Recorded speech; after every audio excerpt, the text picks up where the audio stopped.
10ನೇ ತರಗತಿ ಕನ್ನಡ ಗದ್ಯ ಭಾಗ 7 ಲಂಡನ್ ನಗರ ಪ್ರಶ್ನೋತ್ತರಗಳು. ಮುಖ್ಯ ಪ್ರಶ್ನೆ 4 ಸಂದರ್ಭ ಸಹಿತ ಸ್ವಾರಸ್ಯವನ್ನು ವಿವರಿಸಿ. ವಾಕ್ಯ 1 ನಿಮ್ಮ ದೇಶದ ಗೌರವವನ್ನು ಕಾಯಿರಿ, ಇದು ದೊಡ್ಡದಾದ ರಾಷ್ಟ್ರ. ಆಯ್ಕೆ ಈ ವಾಕ್ಯವನ್ನು ಡಾಕ್ಟರ್ ವಿ.ಕೃ. ಗೋಕಾಕ ಅವರು ಬರೆದಿರುವ ಸಮುದ್ರದ ಆಚೆಯಿಂದ ಎಂಬ ಪ್ರವಾಸ ಕಥನದಿಂದ ಆಯ್ದ ಲಂಡನ್ ನಗರ ಎಂಬ ಪಾಠದಿಂದ ಆರಿಸಲಾಗಿದೆ.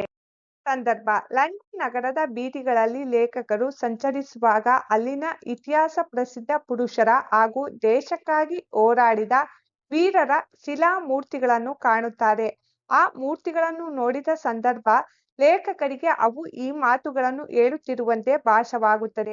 ಸ್ವಾರಸ್ಯ ಬ್ರಿಟಿಷರು ತಮ್ಮ ದೇಶಕ್ಕಾಗಿ ದುಡಿದ ಮಹನೀಯರನ್ನು ಹೇಗೆ ಗೌರವಿಸುತ್ತಾರೆ ಮತ್ತು ಆ ಮೂರ್ತಿಗಳು ಮುಂದಿನ ಪೀಳಿಗೆಗೆ ದೇಶ ಪ್ರೇಮದ ಸಂದೇಶವನ್ನು ನೀಡುತ್ತವೆ ಎಂಬುದು ಇಲ್ಲಿನ ಸ್ವಾರಸ್ಯವಾಗಿದೆ. ವಾಕ್ಯ 2 ಒತ್ತು ಒತ್ತು ಒತ್ತೆ ಹಣ.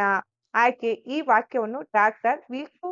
ಗೋಕಾಕ್ ಅವರು ಬರೆದಿರುವ ಸಮುದ್ರದ ಆಚೆಯಿಂದ ಎಂಬ ಪ್ರವಾಸ ಕಥನದಿಂದ ಆಯ್ದ ಲಂಡನ್ ನಗರ ಎಂಬ ಪಾಠದಿಂದ ಆರಿಸಲಾಗಿದೆ.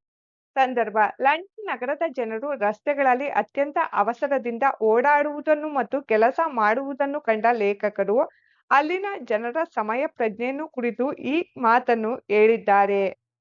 ಸ್ವಾರಸ್ಯ ಲಂಡನ್ನಿನ ಜೀವನದಲ್ಲಿ ಸಮಯಕ್ಕೆ ಎಷ್ಟು ಬೆಲೆ ಇದೆ ಮತ್ತು ಇಂಗ್ಲಿಷ್ನಲ್ಲಿ ಪ್ರಸಿದ್ಧವಾಗಿರುವ ಟೈಮ್ ಈಸ್ ಮನಿ ಎಂಬ ಮಾತು ಅಲ್ಲಿ ಅಕ್ಷರಶಃ ನಿಜವಾಗಿದೆ ಎಂಬುದು ಈ ವಾಕ್ಯದ ಸ್ವಾರಸ್ಯ.